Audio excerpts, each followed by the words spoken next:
Yo, pernah nggak sih lu lagi di jalan, terus lihat mobil sport keren lewat, dan lu langsung mikir, wih, gokil banget tuh orang. Tapi, coba deh pikirin lagi. Yakin yang lu kagumin itu orangnya? Atau jangan-jangan cuma mobilnya? Nah, ini nih jebakan psikologis yang bakal kita bongkar bareng-bareng hari ini. Coba-coba jujur sama diri sendiri deh.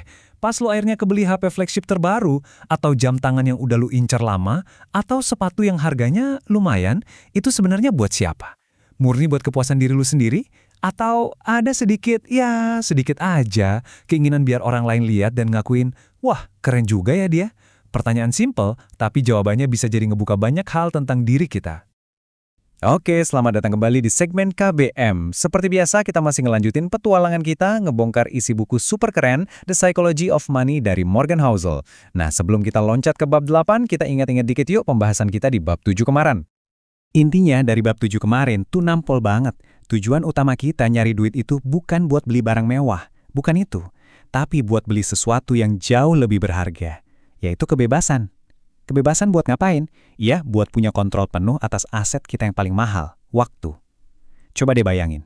Enaknya bisa bangun tanpa harus dengar alarm, bisa ambil cuti kapan aja buat keluarga tanpa pusing mikirin bos, atau bisa ngerjain sesuatu yang emang lu suka banget bukan karena terpaksa ngejar gaji. Itulah kekayaan sejati.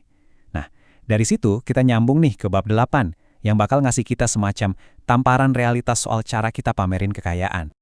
Oke, siap-siap ya. Kita langsung masuk ke dagingnya. Bab 8 ini judulnya Man in the Car Paradox. Atau kalau kita Indonesiain, ya, paradoks manusia di dalam mobil. Kedengarannya agak ribet, tapi percayalah, konsepnya bakal bikin kita semua bilang, bener banget anjir! Oke, jadi gini logikanya, sederhana banget. Bayangin lu lagi nongkrong di pinggir jalan, tiba-tiba, ada Ferrari merah lewat. Apa coba yang pertama kali muncul di otak lu? Apakah, wah gila, orang yang nyetir itu pasti super hebat, pekerja keras dan inspiratif banget? Atau jangan-jangan malah mikir, anjrit keren banget mobilnya, coba gua yang ada di dalam situ, pasti mantap. Nah, kalau lu lebih sering mikir yang kedua, selamat, lu baru aja kena paradoks manusia di mobil. Kita tuh secara alami lebih fokus ngagumin barangnya dan ngebayangin diri kita sendiri yang punya barang itu, bukan orangnya. Nah, disinilah letak ironisnya. Di satu sisi, kita yang punya barang mewah, niatnya adalah orang lain harus lihat nih biar mereka kagum sama gue, biar mereka tahu gue ini sukses. Itu kan yang kita pikirin, tapi di sisi lain, realitanya orang yang lihat itu mikirnya beda jauh. Mereka mikir, wah keren banget mobilnya, kalau aja gue yang punya mobil itu pasti. Lihat kan bedanya? Fokusnya pindah dari subjek, yaitu elu, ke objek, yaitu mobilnya. Kita pengen jadi pusat perhatian, tapi nyatanya orang lain malah sibuk jadiin diri mereka sendiri sebagai pusat fantasinya. Sedikit nyesek ya. Gue penasaran banget nih sama pengalaman kalian.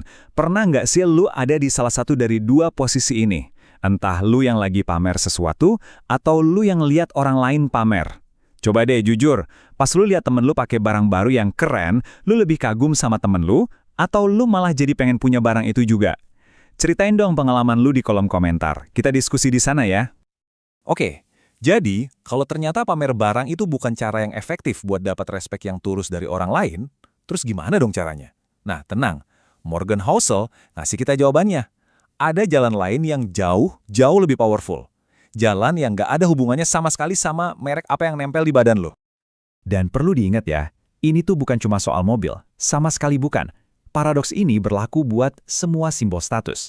Mulai dari gadget paling baru yang lu pamerin di tongkrongan, baju dan tas yang harganya selangit, jam tangan mewah, sepatu limited edition yang lu dapetin susah payah, bahkan sampai postingan liburan mahal lu di Instagram. Semuanya jatuh ke lubang psikologis yang sama. Orang lain mungkin bahkan nge-like, tapi di kepala mereka yang ada itu, wah enaknya bisa ke sana, bukan wah dia orang yang hebat. Terus solusinya apa dong? Jawabannya simpel banget, tapi prakteknya butuh seumur hidup. Buku ini ngasih kita 3 kunci utama buat dapat respect yang sejati, yang tulus. Pertama, humility atau rendah hati. Gak sombong, gak ngerasa paling jago. Kedua, kindness atau kebaikan hati. Tulus ngebantu orang, tulus berbuat baik. Dan ketiga, empathy atau empati. Kemampuan buat bener-bener ngertiin dan ngerasain apa yang orang lain rasain. Percaya deh, 3 aset karakter ini nilainya jauh ngalahin harga mobil sport manapun. Nah, kita sekarang sampai di puncak dari pembahasan bab ini. Satu kalimat pamungkas yang jadi golden rule, aturan emas tentang apa sih arti dari kekayaan yang sebenarnya.